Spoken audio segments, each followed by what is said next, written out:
जी, programme breaking barriers में मैं हूं आपकी होस्ट आलिया। और इस वक्त एक बहुत बड़ी खबर दुनिया में वायरल हो चुकी है। और ये खबर जिस पर अमेरिका से लेकर इंडिया तक, साउथ एशिया का मीडिया और फॉरेन मीडिया, वेस्ट मीडिया इसको भरपूर तरीके से कवर कर रहा है। और एक ही बात हर तरफ चल रही है कि इस वक्त यूएसए का डेलीगेशन इंडिया धर्मशाला में मौजूद है। और वहां पर नैन्सी पेलोसी और यूएसए के लॉ मेकर्स ने मुलाकात की है दलाई लामा से।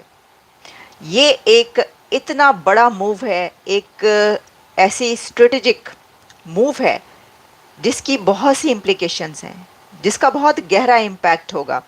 जियो पॉलिटिकल इस वक्त जो हमें एक सिनेरियो नज़र आ रहा है उसके अंदर दलाई लामा से यूएस लॉ मेकर्स की ये मुलाकात बहुत इम्पॉर्टेंट है, बहुत सिग्निफिकेंट है। इसके कुछ एंगल्स पर बात किए लेते हैं। इंडिया के लिए ये एक विन विन सिचुएशन है। कुछ किए बगैर भारत के लिए इस वक्त जो धर्मशाला भारत के हिमालयन टाउन में हो रहा है वो इंडिया के लिए एक विन विन सिचुएशन है, क्योंकि भारत को इसके लिए कुछ नहीं करना पड़ा। ना तो इंडिया ने इसके ऊपर कुछ कहा, ना इंडिया की तरफ से कोई मूव सामने आई, ना ही वहां पर कोई बिल पास हुआ, क्योंकि बिल तो पास हुआ है अमेरिका में। और ये मुलाकात नैन्सी पेलोसी और दूसरे जो लॉ मेकर्स हैं, अमेरिकन लॉ मेकर्स, वो इंडिया धर्मशाला पहुंचे हैं दलाई लामा से मिलने के लिए।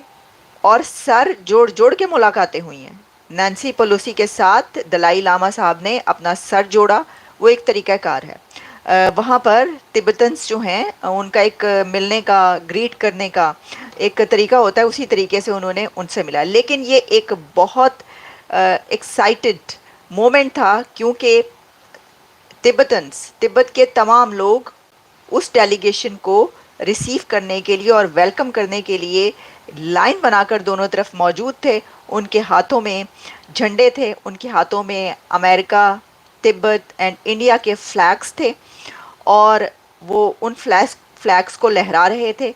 और जो लोग विज़िट करने के लिए वहाँ पर पहुँचे उनसे बहुत ज़्यादा खुशी के साथ मिल रहे थे।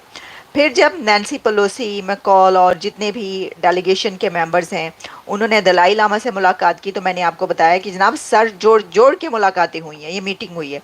और चाइना इस वक्त बहुत ज़्यादा अपसेट है। जहाँ एक तरफ भारतीय हुकूमत के लिए ये विन विन पोजीशन है, तो वहीं पर चाइना के लिए ये एक बहुत अपसेट कर देने वाला मोमेंट है। चाइना की तरफ से इसके ऊपर रिएक्शन भी आया है। चाइना ने जो दिल्ली में चाइना के एनवॉय हैं उनकी तरफ से लेटर भी लिखा गया है, और ये कहा गया है कि we urge US side to fully recognise the anti China separatist nature of the Dalai Lama group. और फिर उन्होंने कहा कि honor of the commitments to the US has made to China on issues related to Xinjiang stop sending the wrong signal to the world। उन्होंने कहा US को China का कहना है कि ये जो आप एक रॉन्ग सिग्नल भेज रहे हैं दुनिया को, इस डेलीगेशन को तिब्बत में दलाई लामा से मिलने के लिए धर्मशाला में जो भेजा गया है, ये एक रॉन्ग सिग्नल है दुनिया के लिए। और फिर उन्होंने कहा कि इससे ज़रा कंसर्न्स हैं चाइना को, तो यूएस को इससे पीछे हटना चाहिए। सिर्फ यही नहीं है, दिलचस्प बात यह है कि इस डेलीगेशन के इंडिया के हिमालयन टाउन में पहुंचने से पहले चाइना ने उनको ख़त लिखा, यूएस लॉ मेकर्स को। और यूएस कांग्रेसमैन को ख़त लिखकर चाइना ने यह कहा कि आप वहाँ पर ना जाएं, आपको वहाँ पर नहीं जाना चाहिए, और हम इसके ऊपर नाराज़ होंगे। और चाइना इस वक्त एंग्री है, नाराज़ है। आप ये देखिए कि चाइना यूएस कांग्रेसमैन को ये ख़त लिख रहा है कि इंडिया ना जाओ और दलाई लामा से मुलाकात मत करो। Can you imagine? तो क्या चाइना को ये नहीं पता था कि ऐसा नहीं हो सकता, इस ख़त लिखने का कोई फ़ायदा नहीं होगा? उसने ऐसा क्यों किया? अनबिलीवेबल कि आप के यूएस के साथ कौन से ऐसे अच्छे टर्म्स हैं या दोस्ती है कि आप कह रहे हैं कि चलें अब आपने ये कर दिया है, किसी के कहने पे किया है तो हम आपको रोक रहे हैं। ऐसा तो है नहीं ना। अब देखिए, जो मैंने ये कहा, इससे पहले जब इंडिया के प्राइम मिनिस्टर नरेंद्र मोदी साहब अमेरिका तशरीफ लाए थे, तो आपको पता है कि प्रेसिडेंट जो बाइडन ने नरेंद्र मोदी को क्या कहा था? उनको कहा था कि you are very popular, I want your autograph. और उनका यहाँ पर जिस तरीके से इस्तकबाल हुआ था अमेरिका में, उसको भी आप जानते हैं।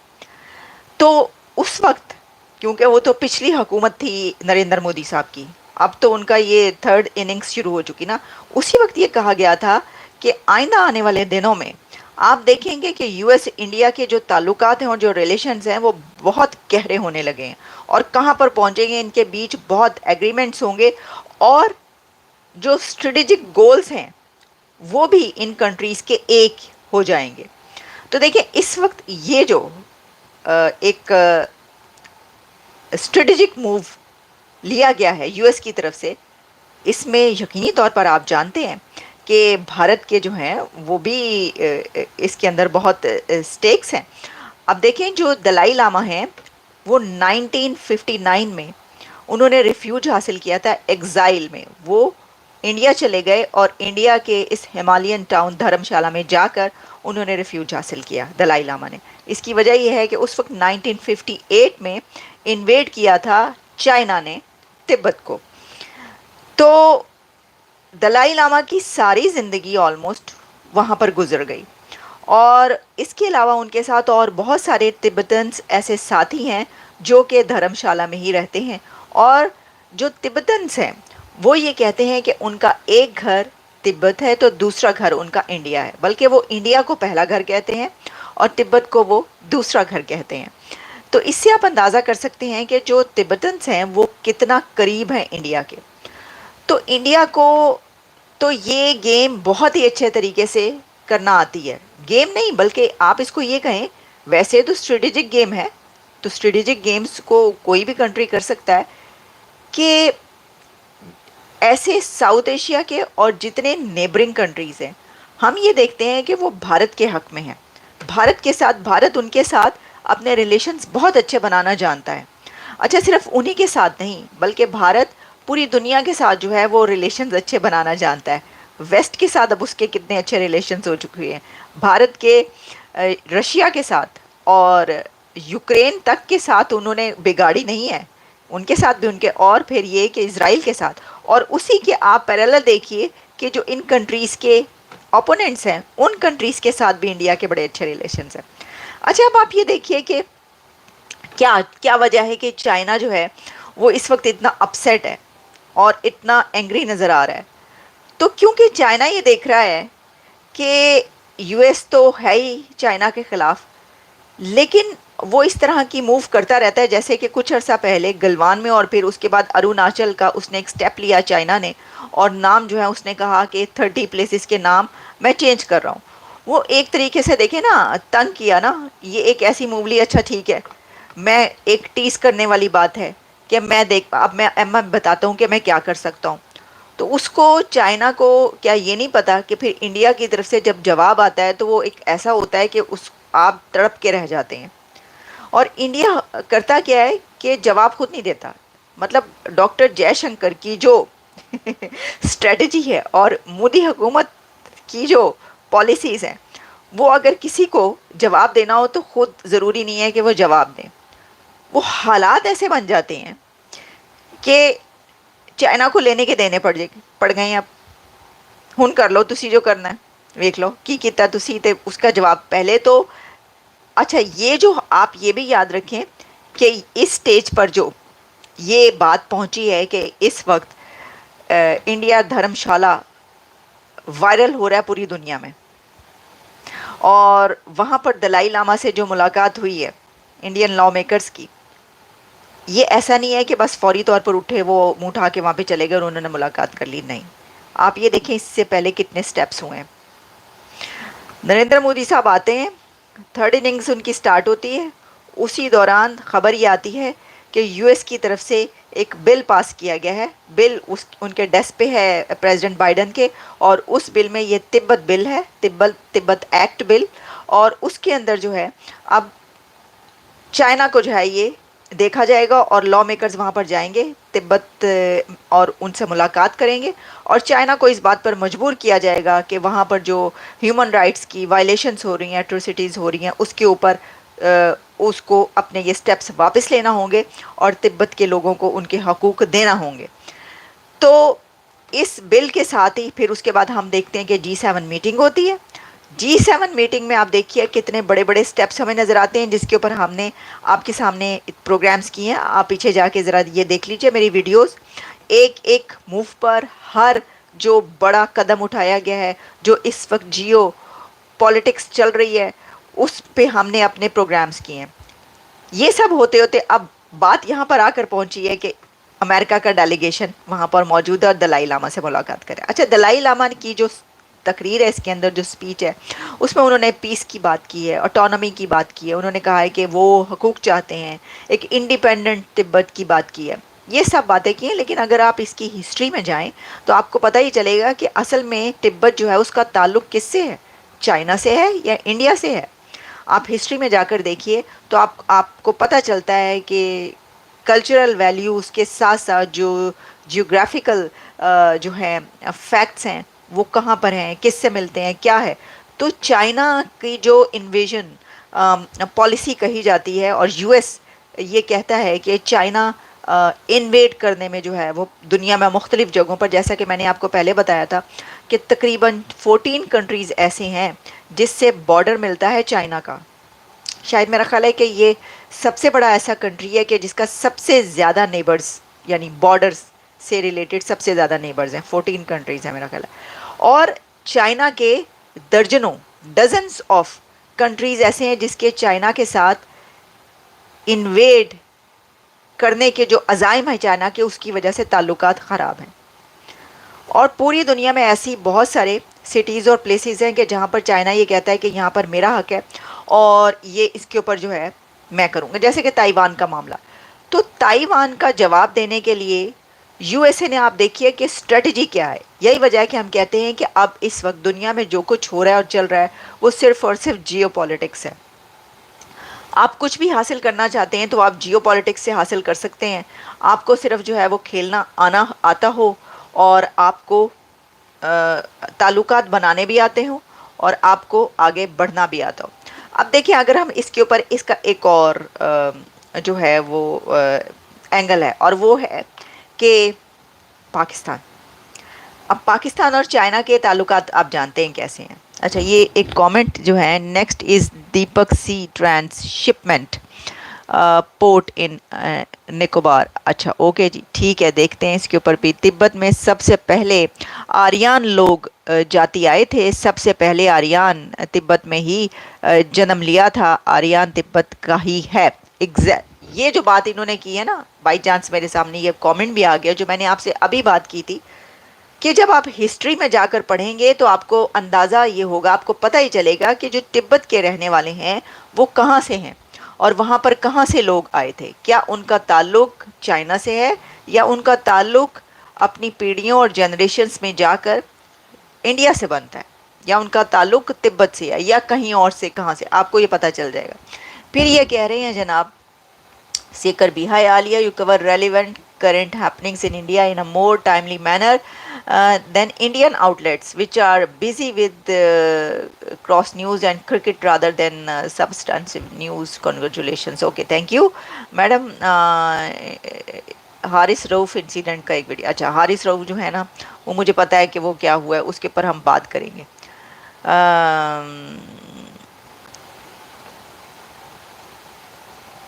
ओके, ठीक है। तो बात ये है कि बहुत शुक्रिया आपके कमेंट्स का, थैंक यू, आप प्रोग्राम देखते हैं, बहुत शुक्रिया। पाकिस्तान इसके ऊपर क्या करेगा, क्योंकि जब अपसेट चाइना होता है तो पाकिस्तान भी अपसेट होता है और चाइना इस वक्त अपसेट है क्योंकि इंडिया में ये कुछ हो रहा है। तो जब इंडिया का नाम आता है तो पाकिस्तान का तो अपसेट होना बनता ही है, तो पाकिस्तान भी इसके ऊपर जो है अपसेट होगा। एक ही हो रहा है, वहाँ पे फिर सब लोग जमा हो गए हैं, फिर दुनिया भर के लोग इंडिया पहुँच रहे हैं। फिर देखो जो है जेक सलिवान अभी वहाँ पर थे और अब वहाँ पर नैन्सी पेलोसी वहाँ पर इंडिया पहुँच गई हैं, धर्मशाला। और वहाँ पर जो है सेमीकंडक्टर से लेकर चिप तक ऐसी ऐसी सेंसिटिव टेक्नोलॉजीज़ पर बात हो रही है, और मोदी साहब और जो है जैक सलिवान के साथ उन्होंने एग्रीमेंट्स और क्या क्या डिस्कशंस कर डाली होंगी। तो ये तो सोचा जा रहा है पाकिस्तान के अंदर, हर पाकिस्तान के अंदर कौन ये सोच रहा है, वहाँ पे तो टीवी पर जो चल रहा है वो ये हो रहा है कि शेख रशीद साहब जो हैं उनके साथ क्या क्या कुछ हुआ है, और वगैरह वगैरह इस तरह की बहुत सारी चीज़ें चल रही हैं जो इंटरनल पॉलिटिक्स है, उसके ऊपर बात करते हैं किसी और प्रोग्राम में। तो अब चाइना जो कहेगा पाकिस्तान का वही स्टैंड होगा इसके ऊपर, अपना कोई स्टैंड नहीं होगा। इसके अंदर ये है कि मैं देख रही थी कि क्या कोई स्टैंड आया है पाकिस्तान, आएगा आप देखिएगा। ये जो नैन्सी पेलोसी और अमेरिकन लॉ मेकर्स इस वक्त इंडिया धर्मशाला में मौजूद हैं और दलाई लामा से मिल रहे हैं, मुलाकातें कर रहे हैं, इसके ऊपर पाकिस्तान का स्टेटमेंट आएगा ही आएगा। पाकिस्तान के दफ्तर खारजा स्पोक्स पर्सन की तरफ से कुछ कहा जाएगा, या गवर्नमेंट की तरफ से, अथॉरिटीज़ की तरफ से इसके ऊपर कहा जाएगा कि ये चाइना जो है वो इस हवाले से क्या सोचता है। या देखिए कि वही एक बात के नेबरिंग जो ये खत्ता है, जो रीजन है, इस तरह के उससे ये जो है ये एक अग्रेसिव मूव है इंडिया की, और इससे ताल्लुकात ख़राब होंगे और वगैरह। अब मसला ये है कि ये मैंने पहले भी कहा था कि तलवार की धार पर चलने का काम पाकिस्तान के लिए इसलिए है कि पाकिस्तान को अमेरिका को भी देखना है, आईएमएफ के प्रोग्राम में है, कर्जा भी लेना है, ये सब कुछ है साथ साथ, और दूसरी तरफ जो है वो चाइना से भी ताल्लुकात रखने हैं। तो देख लें ये बड़ी ही मुश्किल, बड़ी नाजुक सूरत हाल है। वैसे तो 75 साल से हमेशा से ही नाजुक सूरत हाल है हर मोड़ पर, लेकिन अब फिर एक मरतबा नाजुक सूरत हाल पैदा हो गई है। लेकिन आप देख लीजिएगा पाकिस्तान की तरफ से ज़रूर इसके ऊपर कुछ ना कुछ कहा जाएगा, जब कहेंगे तो हम आपको बताएंगे। हालांकि कोई वो है नहीं पाकिस्तान का कि वो इसके ऊपर कुछ कहे, ताल्लुक़ कोई नहीं है इस मसले से पाकिस्तान का। लेकिन इसके अंदर ये है कि अब हम इसका अगर ये देखें कि जो चाइना वो ये कहता है कि इसका ये राइट है to approve the spiritual leader successor, while according to Tibetan tradition the Dalai Lama is reincarnated after his death. Reincarnated जो दलाई लामा हुए हैं, और री इनकारनेशन का क्या वे है, क्या वहाँ का तरीक़ाकार है बुद्ध मत का, तिब्बत का, और किस तरीके से वो अपना दलाई लामा चुनते हैं, इसके ऊपर 30 ईयर्स में एक डॉक्यूमेंट्री बनाई गई। उसके ऊपर मैंने प्रोग्राम किया कुछ दिन पहले। आप मैं इसकी जो जब ये प्रोग्राम देखते हैं तो प्रोग्राम ये वाला देखते हुए आखिर में जब आप पहुंचेंगे लास्ट में, तो आपके सामने मेरे ही चैनल के 2 और प्रोग्राम 2 वीडियोस की शक्ल में सामने आते हैं। उसमें से मैं एक वीडियो ये वाली टैग कर दूंगी, वो वाली कि जो दलाई लामा की री इनकारनेशन है वो कैसे होती है। बहुत ही दिलचस्प, बहुत ज़बरदस्त जो है वो उसके ऊपर डॉक्यूमेंट्रीज़ मुझे देखने को मिली, तो फिर मैंने उसके ऊपर वो प्रोग्राम किया, उससे आपको पता चलेगा। तो इसलिए यहाँ पर ज़रूरी है कि जो चाइना है वो ये कह रहा है कि जो नेक्स्ट दलाई लामा आएगा वो मैं बताऊँगा, मैं चुनूँगा। ये हो नहीं सकता। ये इसलिए नहीं हो सकता कि तिब्बतन्स का हमेशा से दलाई लामा चुनने का तरीकाकार ये है कि जो दलाई लामा इस वक्त है वो जो अगला दलाई लामा है उसके हवाले से प्रोडिक्शंस करता है, उसके हवाले से वो उसका मेडिटेशन के बाद एक उनका वे है जिसमें वो बताते हैं कि वो वहाँ पर पैदा हो सकता है, वहाँ पर पैदा हुआ होगा, और इस तरीके से उसको जो है वो ढूंढने निकलती है उनकी टीम्स, और सालों भी लग जाते हैं उन टीम्स को उस तक पहुँचने के लिए, उस छोटे बच्चे तक पहुँचने के लिए। तो वहाँ पर पहुँचने के बाद फिर वो उसको लेकर आते हैं और दलाई लामा की ट्रेनिंग देते हैं, और फिर वो अगला दलाई लामा बनता है। ये जो मौजूदा दलाई लामा हैं इनके मुतालिक भी ये कहा जाता है कि ये पहले वाले जो दलाई लामा थे उन्हीं की री इनकारनेशन है, इनको भी ऐसे ही ढूंढा गया था। तो चाइना ये कहता है कि ये जो सक्सेसर है इज़ लाइकली टू बी, अच्छा, the Dalai Lama has said, Dalai Lama ने कहा है, the Dalai Lama has said his successor is likely to be found in India, but Tibetans in exile fear China will try to designate a person to be the successor in an effort to control over Tibet. Dalai Lama ये कह रहे हैं कि उनका successor India में पैदा होगा या इंडिया में पैदा हुआ है, सक्सेसर इंडिया से आएगा। और जो चाइना है उसके मुताबिक कह रहे हैं कि उनको फ़िक्र है दलाई लामा और तिब्बतन्स को कि चाइना अपना कंट्रोल हासिल करने के लिए कहेगा कि नहीं, दलाई लामा जो है नेक्स्ट वो चाइना में पैदा हुआ है या उन एरियाज़ में तिब्बत की पैदा हुआ है जो कि चाइनीज़ बॉर्डर्स के साथ हैं। तो ये एक बड़ा कॉम्प्लिकेटेड टेक्निकल और एक ऐसा इशू है कि जो इंटरेस्टिंग भी है, बहुत इंटरेस्टिंग भी है। आप मैं आपको प्रोग्राम्स जो है आप इसमें टैग करूँगी, ज़रूर देखिएगा। और वैसे आप खुद भी जाकर देख सकते हैं इस तरह की जो बनी हुई है। तो असल में जो एक मामला है वो ये भी है, री में दलाई लामा के आने का। तिब्बतन जो हैं वो उसमें China needs to come forward to reinstate a dialogue with exiled Tibetan leaders. It is a time for China to get what is going wrong particularly. इसमें सारा जो है Beijing does not recognize the exiled administration, a formal delegation process between the Dalai Lama's representatives and the Chinese government ended in 2010 after it failed to produce a concrete outcome. 2010 में भी हुए थे लेकिन। तो अब आप ये देख लीजिए कि दलाई लामा जो कि इंडिया गए थे 1959 में, 58 में जो इन्वेड करने की किया था उसने, उसके बाद चाइना के इन्वेजन के बाद, तो वो तब से वहीं पर हैं। और वो एक तरीके से तिब्बतन तो हैं ही लेकिन वो इंडियन भी हैं, वो खुद ये कहते हैं। तो ऐसी सूरत हाल में इंडिया की विन विन सिचुएशन है ना, कि पूरी दुनिया में उसके मुल्क का चर्चा हो रहा है। वैसे तो तमाम जो कॉजेज़ और जो बिज़नेस हो रहा होता है उसकी वजह से होता ही है, सारे अमेरिकन वहाँ पर पहुँचे हुए उसकी वजह से तो है ही, लेकिन अब दलाई लामा और ये जो एक और सागा चल रहा है इसकी वजह से भी चर्चा है। तो जनाब अभी तक के लिए इतना है, इसके ऊपर हम और बहुत ज़्यादा बात कर सकते हैं लेकिन मेरा ख्याल है कि दिस इज़ इनफ। तो हम दोबारा भी इसके ऊपर जब कोई और नई डेवलपमेंट आएगी तो ज़रूर बात करेंगे। बहुत शुक्रिया आपका देखने का, फिर मुलाकात होती है। Have a nice day.